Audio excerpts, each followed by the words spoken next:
Dobra, ja nazywam się Jan Kacik. Obecnie pracuję jako DevOps Engineer w C Polska. My ostatnio zmienialiśmy nasze biuro. Przedtem byliśmy gdzieś tam blisko centrum Katowic, a obecnie zaraz obok Silesii. Tam chyba Tauron też ma siedzibę. Zaraz będzie takie fajne, ładne logo wywieszone. Zaraz, czyli w ciągu najbliższych 2 lat. A ja sam jestem obecnie oddelegowany do klienta C, do Rockwell Automation, więc to jest tutaj praktycznie, nie wiem, 200 metrów na nogach. Dzisiaj akurat po pracy miałem bardzo blisko, więc idealnie. W Rockwellu zajmuję się ogólnie całą obsługą zespołów deweloperskich, czyli stawianiem ich środowisk, administracją, automatyzacją. Pomagam naprawiać to, co ktoś tam potworzył kiedyś. Taka jedna rada, nigdy nie używajcie batcha. No, to jest po prostu tragedia, potem przepisywanie tego. Tym bardziej, kiedy skrypt ma na przykład po 500 linijek. Oprócz tego także się zajmuję rekrutacją, więc jeśli ktoś by kiedyś przypadkiem się zarekrutował, to ja będę tą osobą, co będzie dzwonić i zadawać głupie pytania. Sam obecnie z IT jestem powiązany od 8 lat, z czego 4-5 tak można powiedzieć bardziej już zawodowo. Wszystko się zaczęło tak naprawdę od pójścia do technikum. Tutaj jest takie fajne technikum w Katowicach. Nie wiem, czy widzicie czasem takich chłopaków w garniturach, tutaj z takim logo. To też taki byłem przez 4 lata w garniturze 30 stopni w lato. Bardzo, bardzo fajne przeżycie, polecam. Ogólnie szybko dosyć przeskakiwałem przez wszystkie taka podstawowa ścieżka kariery DevOpsa, no to wsparcie, system administration i potem DevOps, więc dokładnie to samo przechodziłem. I tak o mnie, to jestem fanem pisania skryptów i automatyzacji. To jest to, czym się głównie zajmuję, to, co najbardziej lubię robić. Nie wiem, czy czasem tak macie, ale siedzimy o godzinie 18 w pracy, kończymy jakiś skrypt i nagle, kurde, jeszcze może to by zautomatyzować, a może jeszcze to by zrobić, a mam pomysł, żeby coś tam jeszcze ulepszyć, nie? I kurde, tak się troszkę czasem do domu nie chcę wracać, ale na szczęście mam wspaniałą żonę i córkę, które mnie odciągają od pracy i udaje mi się zachować taki work-life balance w jakiejkolwiek postaci. Do mnie kontakt, tutaj podaję maila, jeżeli ktoś by miał jakieś uwagi do prezentacji, to z miłą chęcią je przyjmę. Na przykład to, że mówię bardzo często na przykład, więc to jest pierwsza rzecz. Albo ogólnie jakieś pytania, to możecie śmiało pisać. I o czym ja dzisiaj będę mówił? Będę mówił o automatyzacji infrastruktury z użyciem Jenkinsa i Dockera. To jest takie, nie wiem czy dziwne połączenie, ale mam nadzieję, że uda mi się jakby obronić to, dlaczego używać w ogóle Jenkinsa do automatyzacji infrastruktury. W końcu to jest dla deweloperów w teorii. A także jak zaprzęc do tego Dockera, w czym nam może Docker pomóc, co nam może ułatwić. I sam z doświadczenia wiem, że najlepiej coś się przedstawia na przykładach, więc na samym końcu pokażę wam takie przykłady czegoś, co zautomatyzowaliśmy, żebyście widzieli, co można jakby dokonać za pomocą Jenkinsa i Dockera. O czym będę mówił? Najpierw zacznę od, no tak bardzo szybko przejdziemy, Continuous Infrastructure. To jest taki, w sumie mało jest o tym odnośniku, widziałem może 2 na internecie, ale bardzo to do mnie podeszło. To jest takie połączenie Infrastructure as a Code i Continuous Integration, Continuous Delivery. Czyli Continuous Integration, Continuous Delivery zaaplikowane do Infrastructure as a Code. To o czym będzie zaraz. Potem Docker. Do czego w ogóle nam się to może przydać? A na samym końcu będzie właśnie nasz development, to co my robimy czasem, mimo że się wstydzimy przyznać, że dewelopujemy, przecież nie jesteśmy tacy jak ci deweloperzy. No i deployment infrastruktury. Zacznijmy od ciągłej infrastruktury. To jest takie pojęcie, które się bardzo wpasowuje w to, co my obecnie robimy. Jeżeli ktoś jest DevOpsem, no to na pewno styczność z Infrastructure as a Code to ma. To jest zazwyczaj to, co robimy codziennie. Staramy się automatyzować. taki deployment naszej infrastruktury na zasadzie takim, żeby nie robić tego ręcznie po prostu. A Continuous Infrastructure idzie trochę dalej i dąży do tego, żebyśmy zautomatyzowali wszystko do poziomu jednego kliknięcia. Żebyśmy nie musieli, nie wiem, stawiać serwer z szefa, stawiamy, żebyśmy nie musieli się logować na serwer, który ma klienta, żebyśmy nie musieli sobie przypominać, które komendy się uruchamia, wpisywać ręcznie maszynę, do której chcemy się połączyć, tylko żeby po prostu chcemy zdeployować maszynkę, to klikamy na guziczek i nam ładnie wszystko leci. Czym się tak charakteryzuje? To ogólnie pobiera, ta ciągła infrastruktura bierze rzeczy z Infrastructure as a Code i Continuous Integration i Delivery. Przede wszystkim jest to możliwość deploymentu infrastruktury w każdej wersji. My w Infrastructure as a Code nie jest to jakby zdefiniowane. Tam mówią, żeby musi być infrastruktura jako kod, natomiast ważne jest, żebyśmy byli w stanie przywrócić naszą infrastrukturę do każdego stanu w przeszłości, jaki był. Może się to przydać, szczególnie kiedy wspieramy jakieś zespoły deweloperów, kiedy projekty się często kończą, bądź nowe zaczynają, bądź jakieś kontynuacje są. Następnie wszystko musi być wersjonowane, no bo bez wersjonowania nie jesteśmy w stanie zdeployować poprzedniej wersji infrastruktury.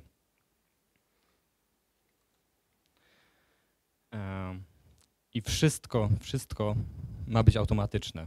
To trzeba zminimalizować jakby nasz wysiłek. Nie wiem jak wy, ale jestem bardzo leniwy i nigdy nie lubię nic robić więcej niż 2 razy. Dlatego zawsze się staram wszystko zautomatyzować. No i tak się też to zaczęło w mojej obecnej firmie, że pewnego dnia już miałem dosyć konfiguracji nowych serwerów Jenkinsa. No i sobie to zautomatyzowałem. Teraz fajnie to działa, zresztą sami zobaczycie. I co jest też ważne, że jest lepsza jakość stawianych serwerów. Ponieważ jeżeli serwery są automatycznie stawiane, to są dokładnie w takim stanie, jak my chcemy. Jeżeli są automatycznie stawiane, to znaczy, że przeszły nasze testy jakieś integracyjne. Sprawdzamy, czy spełniają wymagania, na przykład deweloperów, którzy potem wytwarzają programowanie na nich, czy buduje się dany firmware bądź software. Więc te serwery, nie mamy takich ładnie się to po angielsku nazywa, kurczę, już zapomniałem, a to po polsku będzie bydło i zwierzaczki, może tak powiedzmy. Żeśmy traktowali nasze zwierzęta, żeśmy traktowali nasze serwery jak bydło. Na zasadzie coś nie działa, no to sorry, nie macie. Stawiamy cię od nowa. Kasujemy, stawiamy nowy, żeby wszystko było dokładnie w takim stanie, jaki my chcemy. I także, co jest bardzo ważne, to, że jest automatycznie tworzona dokumentacja. Większość narzędzi, które służą do jakby definicji infrastruktury, ma takie podejście deklaratywne, czyli definiujemy na zasadzie chcemy, żeby ten serwer miał zainstalowany taki program w takiej wersji, miał skonfigurowane coś w dany sposób, czyli to jest takie podejście deklaratywne. To jest nasza konfiguracja tego, co jest stworzone, bo każda dokumentacja, która jest napisana ręcznie w Wordzie, czy w OneNote, czy w czymkolwiek, w momencie stworzenia jest już tak naprawdę nieaktualna. Jeżeli mamy już duże środowisko, nie wiem, na przykład dużą sieć, kilkaset serwerów, kilka tysięcy użytkowników i mielibyśmy tak naprawdę dokumentować wszystko, no to trzeba by było kogoś zatrudnić na etat, żeby tylko siedział i dokumentował to, co zrobiliśmy. Więc tworzenie dokumentacji także trzeba zautomatyzować. Gdzie tu się nam wpasowuje tak naprawdę Docker? Ogólnie tak może kto z was używa Dockera na co dzień? Bardzo dużo. Ci, co nie używają, to na pewno za niedługo będziecie, bo tak szczerze mówiąc właśnie zaczął się sezon na rekrutację i każdy, kto ma więcej niż rok doświadczenia jako DevOps, dostaje tam przynajmniej 2-3 oferty tygodniowo i zawsze jest Docker. Proszę? Rancher, no whatever. Ważne, żeby były kontenery. Czy jest ktoś, kto nie wie, co to jest Docker? Kto nie używa w ogóle? No to dobrze, to nie będę wam mówił, co to jest, bo to, jeżeli wszyscy wiecie, nie będę was zanudzał. Ale dlaczego można wykorzystać, dlaczego jest Docker bardzo fajny, jeżeli oczywiście go możemy użyć, bo pokażę, że w sumie nie zawsze jesteśmy w stanie go jakby zaaplikować do naszego flow. Co nas zapewnia Docker, to mniejsze zużycie zasobów. Ja zauważyłem, że stawialiśmy sobie serwery Jenkinsa, mamy kilkadziesiąt instancji takich serwerowych. No i jakie są best practices? No przynajmniej 16 giga RAMu. To jest best practices opublikowane przez CloudBees. No i gdybyśmy mieli się tego trzymać, no i się okazało, że w sumie, no kurde, trochę jest racja w tym, bo jak zmieniliśmy na naszym takim głównym, w takim starym serwerze niezdokerowanym, więcej daliśmy RAMu, to się nagle przestało przycinać, co nawet dużo wyjaśniło jakby naszych problemów. Ale jak zaczęliśmy stawiać te Jenkinsy na Dockerze, no to nagle się okazało, że w sumie jesteśmy w stanie zdeployować tego więcej, bardziej zautomatyzować to. No to troszkę to sobie porozdzielaliśmy, no i teraz sobie to chodzi fajnie, na przykład 2 giga RAMu, z czego wykorzystuję 1 i działa naprawdę responsywnie, wszystko jest w najlepszym porządku.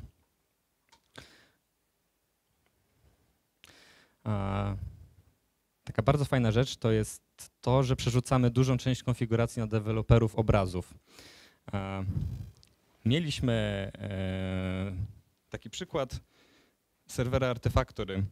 To jest taki serwer do przechowywania artefaktów po zbudowaniu.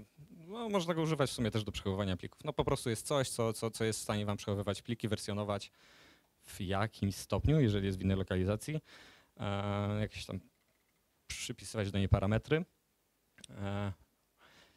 I na początku, w przypadku update'u wyglądało to tak, że OK, mamy update serwera. No to co robimy? Kasujemy serwer, deployujemy za pomocą szefa nowy, no i powinno wszystko banglać. No ale zanim będziemy w stanie przygotować się na taki update, musimy sprawdzić, czy przypadkiem coś się nie zmieniło w deploymencie, więc spędzamy tydzień na czytaniu dokumentacji konfiguracji nowej wersji, czy wszystkie zmienne jakby działają, czy przypadkiem lokalizacja plików się nie zmieniła, czy przechodzi to na nam jakieś takie podstawowe testy, czy nawet manualne testy. No i to było dla nas trochę nieakceptowalne, ponieważ jeżeli mielibyśmy to robić przy każdym update'cie, no to no sorry, ja mam lepsze rzeczy do robienia niż manualne testowanie jakiegoś serwera Artefactory. Więc jeżeli my sobie przenieśliśmy ten serwer na Dockera, no i co się okazało, że w sumie Artefactory tworzy swój własny obraz do tego.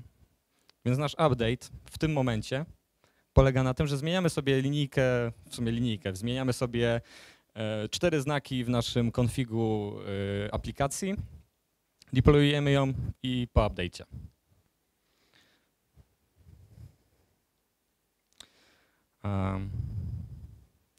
Taka bardzo duża zaleta, co bardzo nam się przydało, to jest to, że Docker jest szybki we wstawaniu, co się jakby przekłada na szybki rollback, jeżeli coś nam nie wyjdzie, i szybkie możliwość przetestowania tego, co my chcemy. Taki deployment serwera w pełni skonfigurowanego, jeżeli oczywiście mamy już taki image ściągnięty na naszym hoście, to po wystartowaniu tak rzadko mi się zdarza, żeby to trwało więcej niż 5 sekund.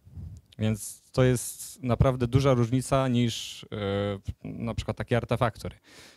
Robimy update, no to jest, zmieniamy sobie, deployujemy jeszcze raz, 5 sekund, działa. Wszystko jest po robocie. A tak, jakbyśmy to wszystko ofandzalali szefem, to czekać aż się serwer skasuje, oczywiście downtime, no bo serwer jak jest skasowany, to nie działa, trzeba zdeployować nowy, przetestować, czy działa, czy na pewno się dobrze skonfigurowało.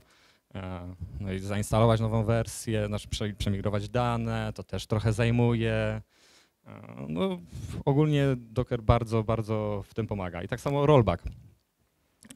Taką jedną z rzeczy, które zostały przejęte od continuous delivery do ciągłej infrastruktury, to jest to, że powinniśmy się skupić, oczywiście powinniśmy zapewnić jak najlepszą jakość naszej aplikacji, ale oprócz tego powinniśmy się skupić także na tym, żebyśmy byli jak najszybciej rollback wykonać. To znaczy, że jeżeli coś pójdzie nie tak, to jak najkrócej nasza aplikacja powinna być niedostępna. A dzięki Dockerowi to bardzo fajnie działa, bo na przykład Docker ma taki mały problem z persistent storage, trzeba troszkę z tym pokombinować, a my na przykład używamy sobie NFS-a do tego, udziałów NFS-owych. Taki mały hint dla tych, co może nie wiedzą. Docker wspiera by default udziały NFS-owe jako volume. Mi chyba zajęło parę miesięcy dojście do tego, bo szczerze mówiąc nie znalazłem informacji o tym w dokumentacji, dopiero na jakimś dziwnym poście na Stack Overflow ktoś powiedział, że przecież to się tak robi. Więc my tutaj na przykład przy jakimś kopiowaniu, przy wracaniu, to kopiowanie danych to polega na tym, że przymontuj sobie jeszcze raz ten udział sieciowy, wszystko będzie w jak najlepszym porządku. I także przyspiesza testowanie. Tak przygotowaliśmy się do upgrade'u serwera Artefactory, no, używa go parę zespołów, tam mamy terabajty danych, no więc trochę kiepsko by było, gdybyśmy przed tym upgrade'em sobie nie przetestowali jakichś tam może przywracania danych, migracji. No i tak tylko na czym? No, postawić serwer osobny, no to tak trochę kiepsko. No to zdecydowaliśmy, ok, dobra, to sobie postawmy Dockera i przetestujmy na tym. I co nam Docker zapewnił, to to, że byliśmy w stanie bardzo szybko przywrócić nasze środowisko do czystego stanu. Jeżeli skończyliśmy daną warstwę naszych testów, powiedzmy mieliśmy ich kilkadziesiąt, no to na różne, na przykład co się stanie, jak skasuję plik bazy danych, co się stanie, jak zmienię dany plik ręcznie, albo skasuję tamto, żebyśmy byli przygotowani na każdą jakby ewentualność przy właśnie fuck-upie chociażby. I Docker nam pozwolił na to, żebyśmy byli naprawdę w 3 dni, byliśmy w stanie przetestować wszystko co nam na głowę przyszło. A gdybyśmy mieli to testować na fizycznym serwerze, to nie dość, że zajęłoby nam to trochę dłużej, musielibyśmy wiedzieć, które pliki usunąć, a może coś zostało, to dodatkowo tak naprawdę nie bylibyśmy pewni, czy ten serwer rzeczywiście tak samo zadziała na produkcji. Więc zdecydowaliśmy, że najpierw przemigrujemy sobie Artefactory do Dockera, potem podniesiemy, bo to już mamy wszystko super i świetnie przetestowane.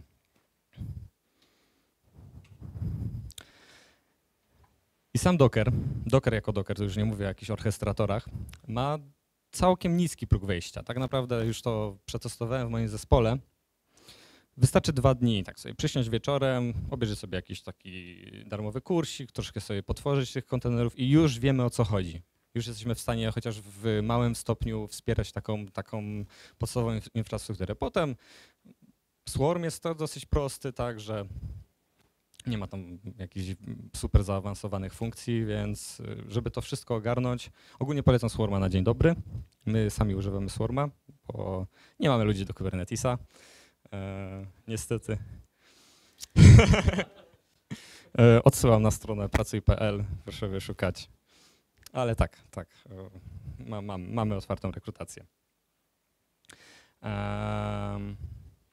Tak, ale no i zgubiłem wątek, trudno, przejdę dalej. I bardzo fajna zaleta to jest to, że działa na wszystkim. Nie musimy się martwić, czy korzystamy z publicznej chmury, czy to jest Azure, czy to jest AWS, czy mamy lokalnie na vCentrze właśnie, którzy na Raspberry Pi stawiają i sądzę, że gdyby można było procesor podłączyć do ziemniaka, to na tym też by ktoś odpalił Dockera.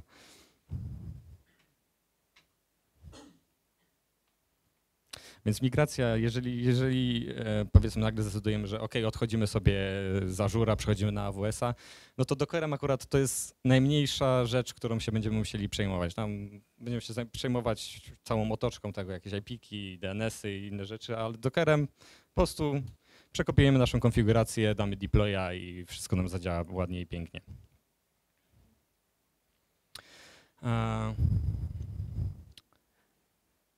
Tak, może zanim zacznę mówić, co robić w problemie, gdy z automatyzacją, gdy nie możemy czegoś zautomatyzować, to może wrócę na chwilę do tego continuous integration. W continuous integration należy jakby wersjonować cały stan serwera.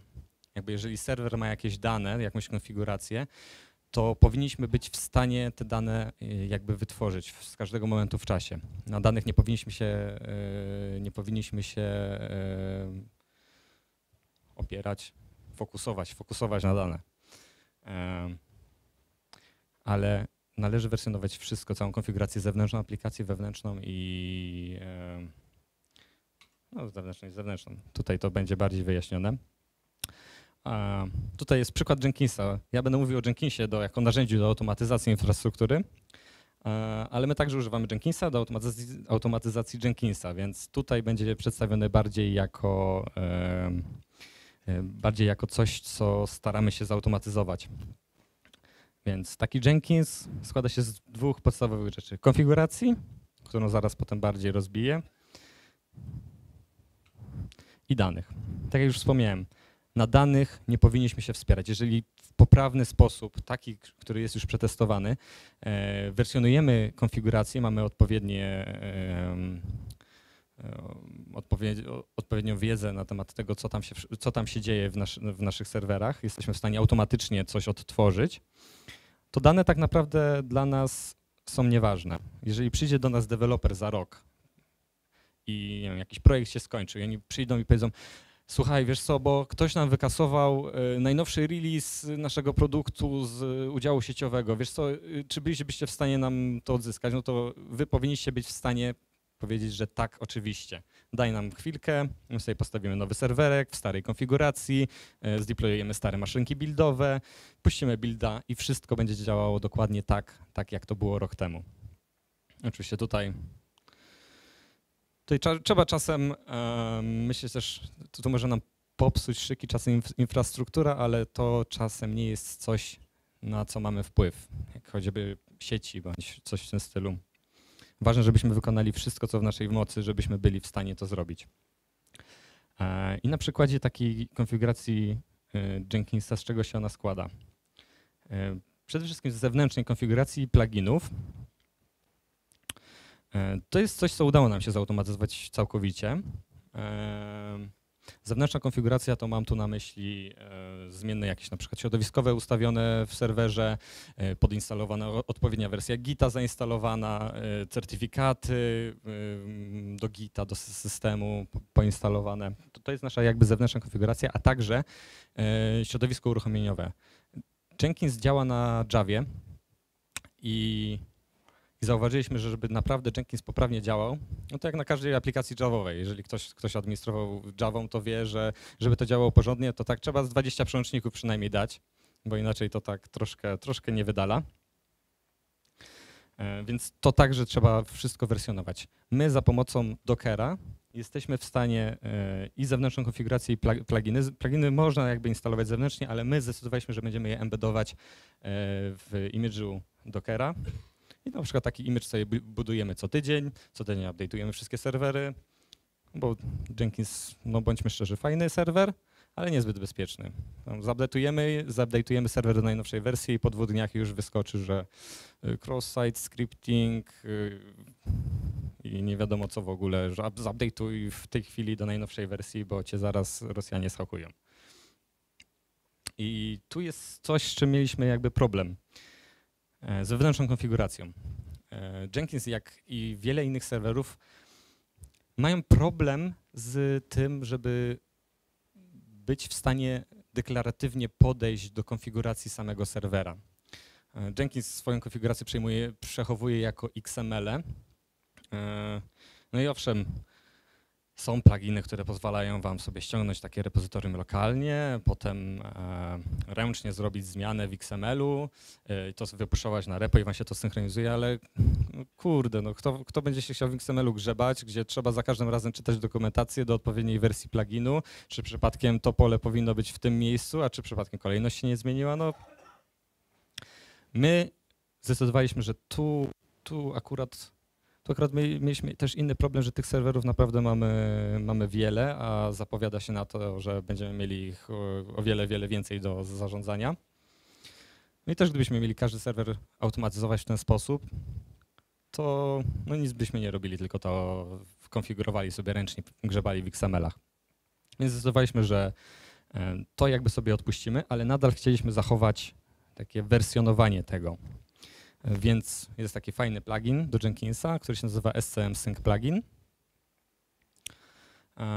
który automatycznie przy każdej zmianie konfiguracji prosi, wyświetla się monit, czy z prośbą o podanie na przykład jakiegoś message'u, jakiejś wiadomości i potem mamy informację, że taki użytkownik zmienił konfigurację Jenkinsa w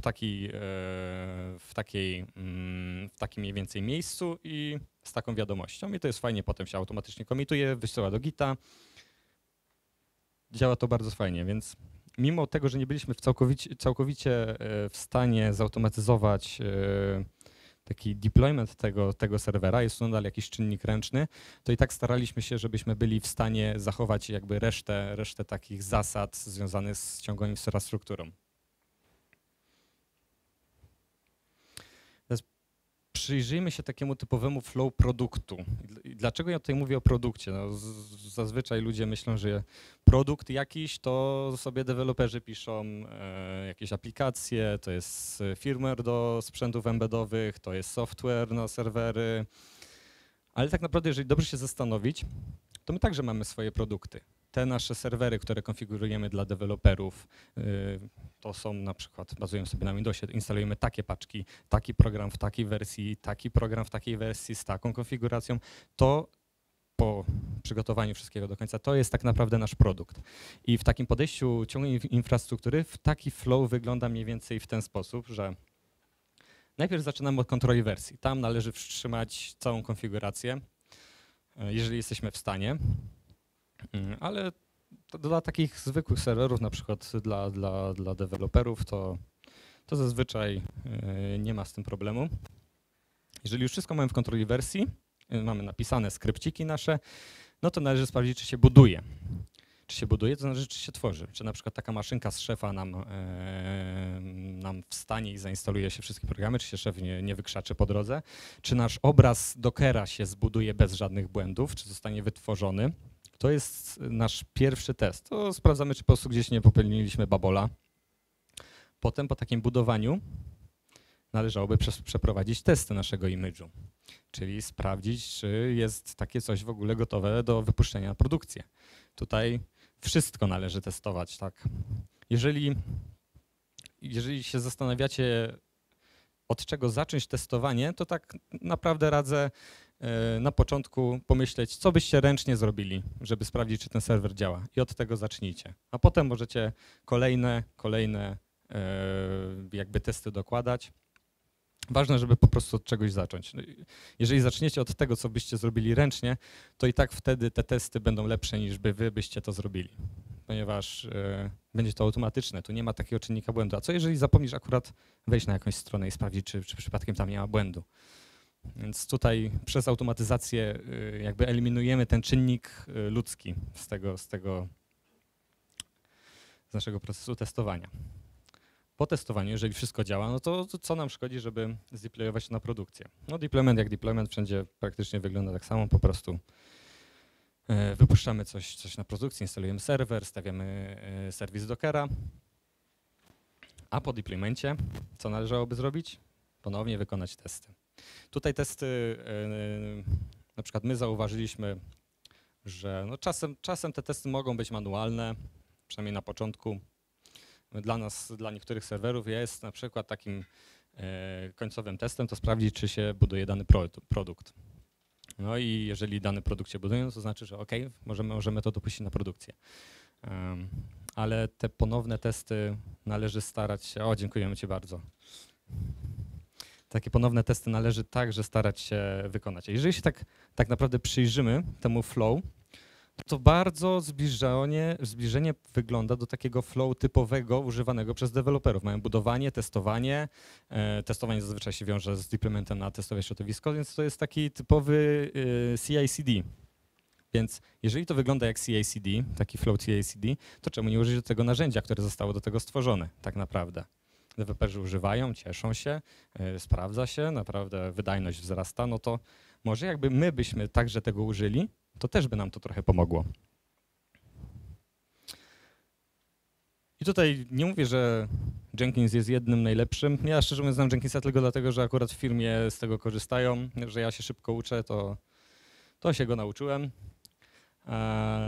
Ale możemy do tego wykorzystać na przykład GitLaba albo Visual Studio. My na przykład GitLaba wykorzystujemy do unit testów i smoke testów szefa, żeby sprawdzić, czy kod się zgadza i żeby sprawdzić, czy rzeczywiście czy aplikacje, które chcemy, są jakby obecne, bo akurat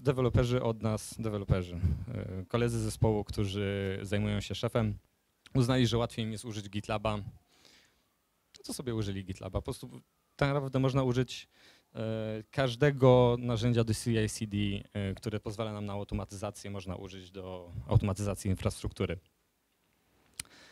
Tu jest taka dziwna nazwa, bo automatyzacja procesów. A o co tutaj chodzi? Chodzi o to, że tak naprawdę z takiego narzędzia CI/CD jesteśmy w stanie zautomatyzować wszystko.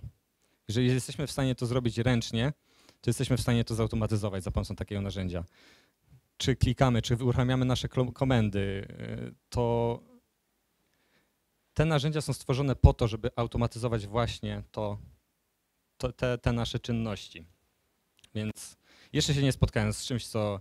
Oczywiście są rzeczy trudne do automatyzacji i czasem są takie trudne, to nie zawsze jest sens automatyzować, bo czemu spędzić 2 miesiące, żeby zautomatyzować coś, co nam zajmuje 5 sekund raz na pół roku.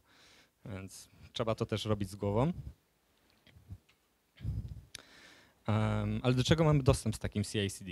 Mamy dostęp do historii tego, co uruchamiamy razem z logami. Czyli jeżeli na przykład uruchamiamy sobie szefa i sprawdzamy, czy przechodził, to nie musimy sobie zapisywać nasz output do logu i potem pamiętać, że OK, to było uruchomione o tej godzinie, potem uruchamiamy drugi raz, dobra, teraz się wypieprzyło w innym miejscu, potem trzeci raz, OK, teraz przeszło, czwarty, teraz się wykrzaczyło w innym miejscu.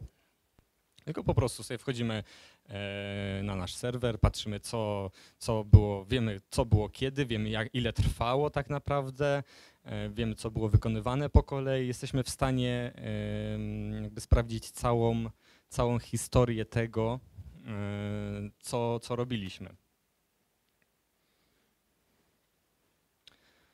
I jest taka fajna funkcjonalność, że możemy sobie przechowywać artefakty. To jest akurat przydatne w takim jednym zastosowaniu u nas przy Terraformie, ale to mamy na jednej z następnych slajdów.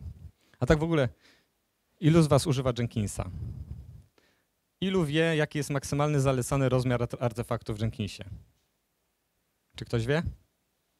To niedawno naprawdę opublikowali zalecenia. To powiedzieli, że to jest 100 kilobajtów. Że większych artefaktów nie należy przechowywać w Jenkinsie, bo Jenkins nie jest od tego. My też się trochę zdziwiliśmy, bo mamy serwer, który ma specjalnie terowy dysk podpięty, ograniczenia do tam 10 ostatnich buildów, bo buildy zajmują na przykład czasem 20 giga, więc no to też zaskoczenie.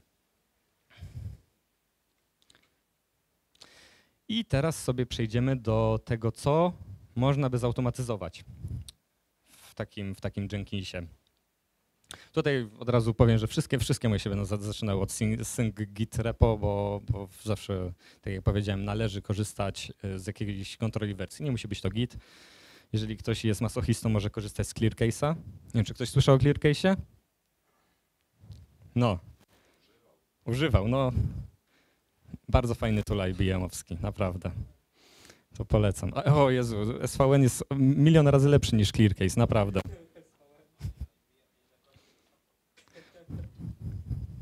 No, trzeba jeszcze mieć support. Ogólnie jak mamy podejść do automatyzacji? Musimy sobie wydzielić kolejne kroki z tego, co wykonujemy i potem najlepiej krok po kroku to wszystko automatyzować. Taki przykładowe budowanie obrazu Jenkinsa, budowanie obrazu dockerowego praktycznie zawsze będzie wyglądało tak samo. To będzie zbudowanie obrazu, zdeployowanie do testowego środowiska, puszczenie na nich naszych testów, czyli na przykład, żeby dać wam jakiś kontekst, to my przy instalacji, przy jakby Jenkinsie, to sprawdzamy, czy strona się jakby załadowała poprawnie, czy możemy się zalogować do domeny, czyli że taka nasza wstępna konfiguracja została załadowana, czy wszystkie pluginy są zainstalowane w odpowiedniej wersji, czy na przykład możemy wyjść na Blue Ocean, bo też chcemy zacząć tego używać, więc chcemy być pewni, że to wszystko działa.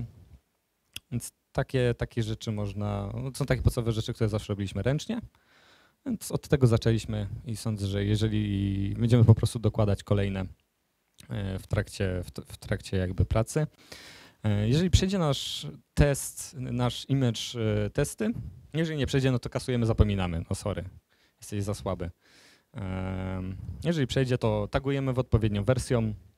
Tutaj też trzeba mieć jakby jakiś pomysł na też wersjonowanie tego, żeby to miało dla nas znaczenie, żeby nie wersjonować i nie wiem, robić commity typu fix 2, fix, final fix, no tak. Fix 128, więc żeby jak commitujemy coś do Gita, to żeby to miało jakiś sens, żeby to osoba, żeby jeżeli się zwolnimy i ktoś będzie musiał przywracać coś, to żeby nas nie znienawidził. A nie daj Boże, jeszcze będzie gdzieś nasz adres, to jeszcze nas odwiedzi. No i tak samo przy tagowaniu na przykład Dockera to też to musi mieć jakiś sens, żebyśmy byli w stanie określić, dobra, to jest to. My na przykład sobie przyjęliśmy takie wersjonowanie na zasadzie wersja Jenkinsa i iteracja naszego image'u. I na przykład wiemy, że 2.112.3 V1, no to jest nasza pierwsza iteracja w tej wersji, w wersji tam 2.112 czy cokolwiek powiedziałem. No i wiemy, że V2 ma kolejne pluginy, V3 jeszcze nowsze. Jakby po czasie stworzenia jesteśmy w stanie określić, jakie to były pluginy. Jeszcze możemy uruchomić, zobaczyć tak naprawdę. Więc żeby to tagowanie, to wersjonowanie przemawiało do was, żebyście byli w stanie coś z tego odczytać, żeby nie tylko wy byliście w sumie w stanie z tego odczytać, tylko wasi współpracownicy i przyszli współpracownicy i potem puszujemy sobie taki obraz do repozytorium. Jeżeli używamy jakiegoś orchestratora, no to przydałoby się właśnie jakieś swoje własne dla image'ów dockerowych bądź publiczne, jeżeli chce nam się z tego korzystać. Nigdy nie miałem styczności z publicznymi, więc szczerze mówiąc nie mam na ten temat opinii. Potem przychodzi aktualizacja na przykład takiego serwera. W jaki sposób możemy zautomatyzować aktualizację serwera w Jenkinsie? Więc pierwsze co zrobimy, to sobie sprawdzamy, czy taki serwer w ogóle trzeba aktualizować, czy wersje się zgadzają, czy wszystko jest, czy jest nowsza wersja w ogóle aplikacji. No to jeżeli jest, no to sobie uruchamiamy nasz flow cały. Pierwsze co robimy, to robimy backup, ponieważ co z tego, że mamy jakiś backup na przykład sprzed 2 godzin, jeżeli my chcemy w przypadku backupu, żebyśmy byli w stanie przywrócić naszą aplikację dosłownie do tego stanu, jaki był przed aktualizacją. Dlatego należy zawsze wykonać sobie backupy. To, co będziemy backupować, to już naprawdę zależy od nas. Na przykład w przypadku serwera Artifactory, nie wiem, mamy jakiś tam mały serwer Artifactory, powiedzmy 30 terabajtów. No jeżeli mielibyśmy to backupować, no to sorry, czekalibyśmy 2 dni. No dobra, już z matmy jestem czasem kiepski. W każdym razie czekalibyśmy bardzo długo na to, żeby nam się to backupowało, a nie daj Boże, trzeba by było to przewracać. Więc trzeba też backupować mądrze. Na przykład w takim, czym się najlepiej kierować? Jeżeli wykonujemy update, to trzeba się zastanowić, które pliki się zmieniają. Najczęściej zmienia się konfiguracja, więc jeżeli chcemy zminimalizować to, co backupujemy, bądź też chcemy przyspieszyć nasz proces aktualizacji, to należałoby właśnie zbackupować dokładnie te pliki, które są zmieniane. Na przykład w Jenkinsie jest to konfiguracja, bo historia buildów to tak naprawdę w sumie tam się nic nie zmienia przy update'cie. To jest... O, masz pytanie?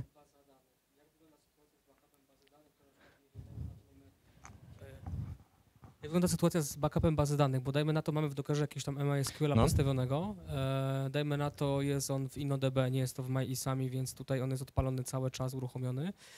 To czy na przykład ten backup będzie, nie wiem, obejmował dumpy wszystkich baz, czy po prostu zamykacie SQL-a jako silnik i potem jest to potem jako obraz, znaczy w sensie my mamy takie... tabelki gotowe po prostu są wrzucane do tego. Mamy takie podejście, że na przykład Artifactory korzysta z Postgresa. No to jak najłatwiej wykonać backup? Nie bawić się w żadne narzędzie do Postgresa, tylko po prostu wyłączyć Postgresa i zbackupować wszystkie dane. To właśnie myślałem, że tutaj w tą stronę. Czyli to zawsze po prostu jest wyłączenie. Czyli tak, nie na czas backupu. Mhm. Tak, dlatego znaczy przynajmniej my mamy takie podejście, ale szczerze mówiąc sprawdziło się, działa to fajnie dosyć i dlatego należy dobrze się zastanowić nad tym, co backupujemy. Jasne. Żeby to właśnie miało sens dla nas. No potem update. W przypadku Dockera, no to tak jak już mówiłem, to jest zmienienie jednej linijki i uruchomienie deploymentu ponownie, to się nam automatycznie wstanie. Naprawdę 5 sekund i wszystko nam stoi, nawet jeżeli to są jakieś takie bardziej skomplikowane aplikacje. No i potem to, co jest najważniejsze, po zdeployowaniu należy uruchomić testy. Bo tak naprawdę nigdy nie wiemy, co się stanie przy upgrade'zie. A co jeśli... A może nasz backup coś zepsuł? Może. To nigdy nie wiadomo. Więc testy są bardzo ważne, ponieważ jeżeli my na przykład mamy taki problem, że mamy zautomatyzowany rollback w momencie upgrade'u. Więc jeżeli nie wychwycimy czegoś w momencie upgrade'u, no to potem przewracanie, robimy to ręcznie, więc kurwa, nikt nie chce tego robić, więc staramy się pisać jak najlepsze testy do tego, żeby wychwycić wszystkie zmiany w trakcie upgrade'owania. Tu jest takie coś, co stworzyłem dla siebie. To jest takie, żeby pokazać wam, że naprawdę wiele rzeczy. Tutaj coś z czasem, bo tak 10 minut. Dopiero 10 minut. Zostało. O Jezu, ja się martwiłem, że nic nie będę miał co powiedzieć. No nieważne. Więc teraz będę mówił szybko. Jeszcze trochę ma do przejścia. Tu jest taki flow, który stworzyłem specjalnie dla siebie, ponieważ przy tworzeniu nowego serwera Jenkinsa to wygląda mniej więcej w moim przypadku na tym, że kopiuję sobie YAML-a, zmieniam 2 wyrazy i deployuję to na produkcję. Ale ja jestem leniwy. I nie chciałem się szukać, kurde, gdzie ja mam ten plik z zmiennymi środowiskowymi, żeby się podłączyć po certyfikacie do Swarma. A potem, kurde, jak teraz wyjść z tej, w której jestem ścieżce, gdzie ja mam te pliki, kropka, slash, kropka, plik konfiguracji. No nie chciało mi się, więc sobie stworzyłem taki pipeline, który to robi za mnie i przy okazji może sprawić, że jeżeli jakiś serwer nie działa, no to jest pierwsze, co robimy. Po prostu uruchamiamy to. Docker jest na tyle fajny, że jeżeli aplikacja już stoi i nic się nie zmieniło, to nie rusza jej. Nie restartuje ani nic, więc to jest taki flow, który jest... Proszę? Okej. W każdym razie nic się nie dzieje. Więc możemy to sobie uruchamiać i to jest takie, można to nawet uruchamiać raz na jakiś czas, żeby być pewnym, że nasza infrastruktura stoi. Tu ma tylko tyle. A tu mam taki ciekawy przykład, ponieważ te wszystkie poprzednie flow to są flowy, które są uruchamiane albo ręcznie, albo automatycznie, w większości automatycznie za pomocą jakiegoś schedulera. A tutaj mam przykład aplikacji, w sumie reverse proxy, którego używamy na produkcji w Dockerze, gdzie sobie zaimplementowaliśmy ciągłą integrację. Ponieważ taki Nginx, no w sumie rzadko wymaga jakichś update'ów. No to nie jest Jenkins, że co tydzień trzeba to restartować. Zazwyczaj update przychodzi razem ze zmianą jakiejś konfiguracji. Więc sobie zdecydowaliśmy, że jeżeli zmienimy coś w repozytorium, to chcemy, żeby to automatycznie było zdeployowane do testowego środowiska i przetestowane, czy przypadkiem nie zepsuliśmy czegoś. Więc to nam leci po każdym komicie, a kiedy sobie zmienimy wersję w naszym image'u, to mówimy wtedy, że mówimy naszym skryptom, że OK, wiesz co, przetestuj mi to i jeżeli wszystko jest OK, to zdeployujemy. Tutaj na przykład taki mamy, który nie deployował na produkcję, ale normalnie wtedy jest taki zielony ptaszek. A tak w ogóle, to dla tych, co nie wiedzą, to jest Blue Ocean dla Jenkinsa nowy, bo spotkałem jeszcze parę osób, co nie mieli z tym styczności. Ja mam tylko z tym jeden problem taki, że muszę wyłączać cache'a. Ale to chyba skończy się na tym, że wyłączę go na Nginxie i się nie będę w to bawił. To jest coś, co w teorii nie powinniśmy robić, ale jeżeli nie mamy innego wyjścia, to lepiej, żeby to było zrobione w ten sposób niż w żaden. Na przykład ja mam taki problem, że czekam ciągle na taki porządny serwer do backupów, żebym mógł sobie tam wszystko podłączyć, wszystko mi się automatycznie robiło. Więc zdecydowałem, że no dobra, wiecie co, ja sobie sam to napiszę, ja to sam będę backupował. Może jakieś właśnie testy automatyczne do przewracania jeszcze nie udało mi się niestety zrobić, ale zrobię, żeby nie było właśnie problemów. No i sobie robimy backup, możemy, co jest fajnego, że możemy coś zaimplementować wszystko, co nam wpadnie do głowy. Czy chcemy, nie musimy się zastanawiać, OK, czy nasz tool wspiera na przykład kasowanie starych backupów, jeżeli jest rozmiar większy niż, czy nasz tool wspiera skasowanie starych backupów po ilości. Tutaj po prostu co sobie sami napiszemy, a to wcale tam dużo kodu nie potrzeba, to będzie zaimplementowane. Więc oprócz tworzenia kopii zapasowej, to naprawdę możemy sobie zautomatyzować wszystko. A tutaj mamy coś trochę mi szkoda, że ja nie jestem tego autorem, na to wpadł mój kolega, ale używamy sobie Jenkinsa do automatyzacji także testów szefowych, deployowania infrastruktury za pomocą szefa. I tutaj mamy przykład takiego flow. Najpierw używamy sobie Terraforma, żeby nam zainicjalizował projekt, zaplanował, stworzył maszynki i potem dla każdej maszynki uruchomił na niej szefa, taki bootstrap z Terraforma. No i na przykład możemy sobie przetestować, czy nasze skrypty szefowe są stabilne. No to jak najlepiej przetestować? No zdeployować 100 maszynek, nie wiem, z 5 razy. I potem możemy sobie automatycznie, żeby zdeployowało 100 maszynek, czy wszystkie testy, czy nasze budowanie przeszło. Jeżeli przeszło, no to sobie kasujemy, OK, wiemy, że budowanie nam przechodzi. No i oczywiście tu są jakieś drobne testy, jakiś taki inspect czy chef spec zaimplementowany. I my także tego używamy, żeby zdeployować infrastrukturę na produkcję. Jeżeli chcemy nową maszynkę, to mówimy, oj, postawcie mi 10 maszynek z szefa i podłączcie do tego serwera Jenkinsa.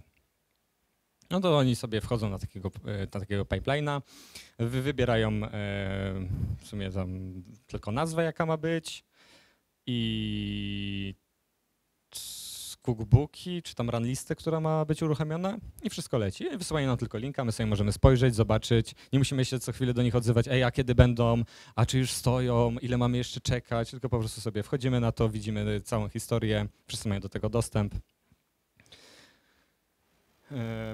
I tutaj jest taka mała ciekawostka, że na przykład sobie potem archiwizujemy taki projekt Terraforma.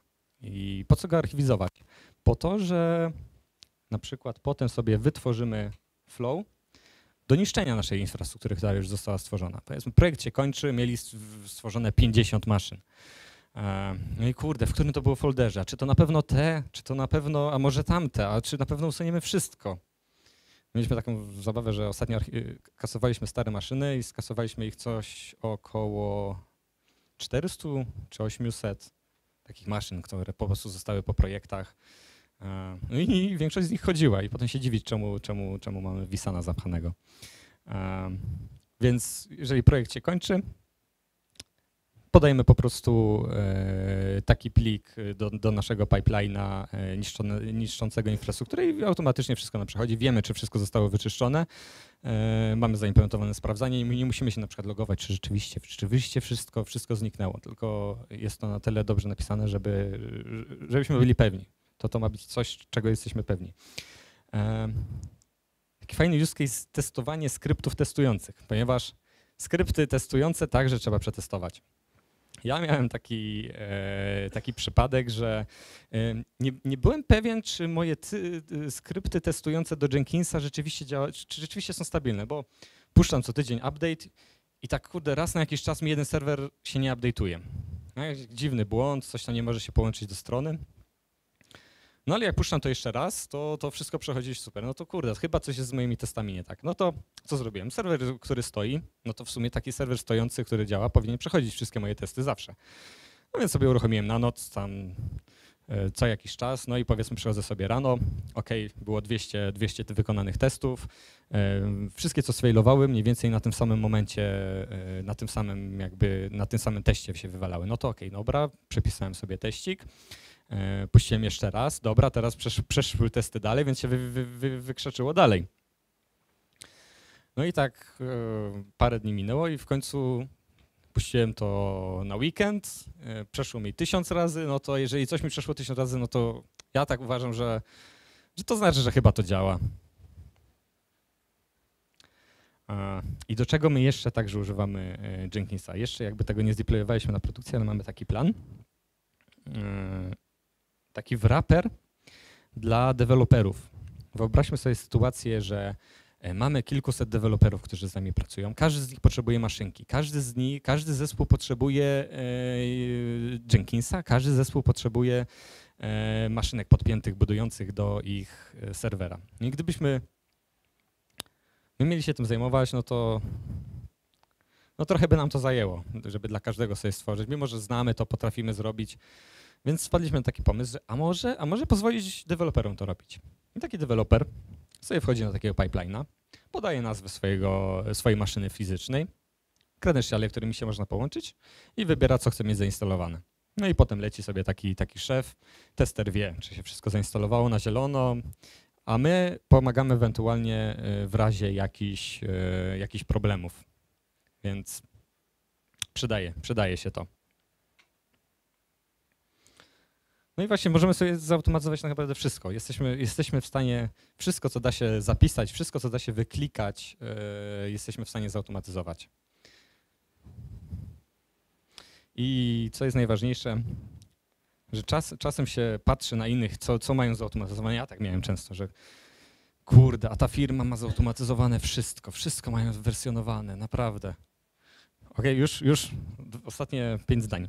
Wszystko ma zautomatyzowane. Kurde, ja to chyba z 10 lat będę siedział, żeby coś takiego zrobić. No, żeby się tym nie przejmować, po prostu powolutku sobie krok po kroku, no sobie najpierw zautomatyzuję ten serwer, potem ten. Nie zawsze to musi być w idealny sposób. Ważne, żebyśmy po prostu zaczęli, żebyśmy trochę odciążali siebie w pracy. A potem dojdziemy do momentu, mam nadzieję wszyscy, że żeby cokolwiek zrobić, to wystarczy nam jeden klik i wszystko będzie działało. No i w sumie to tyle. Dziękuję bardzo.